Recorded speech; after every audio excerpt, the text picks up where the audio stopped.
ஆண்டவரை ஏற்றுக்கிட்ட உனக்கு நான் செய்ய வேண்டியதை செய்ய மாட்டேன், உனக்கு நான் எதுவுமே தர மாட்டேன்.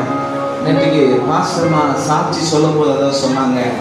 அப்பா ஆண்டவரை ஏற்றுக்கொண்டதுக்கு அப்புறம் ரொம்ப வறுமையிலும் கொடிய உபத்திரவத்தின் வழியா போனாங்க. இதே ஊர்ல அவருக்கு கடல் தண்ணியில பொருள் வாங்க கூட விடலன்னு சொன்னாங்க. நேற்று வந்தோன்னு சாட்சி கேட்டேன்.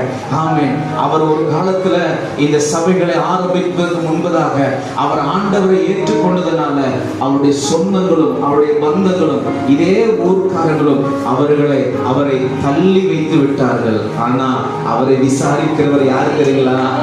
என்னை விசாரிப்பற்ற சீயோன், இந்த உலகத்துல உன்னை யாரு வேணா விசாரிக்காம போலாம் மகனே. அண்மையான ஊழியக்கார ஐயாவை நான் பார்த்ததில்லை. அவருக்கு பேர் என்ன? யாரையா பேரு?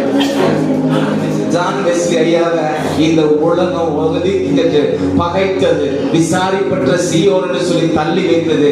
ஆனா இன்னைக்கு அவருடைய சந்ததிகள் சபையை கற்றுக் கொடுத்து மகிழ்ச்சியாக நடத்தி வருகிறார். அல்லேலூயா, அல்லேலூயா. விசாரிப்பு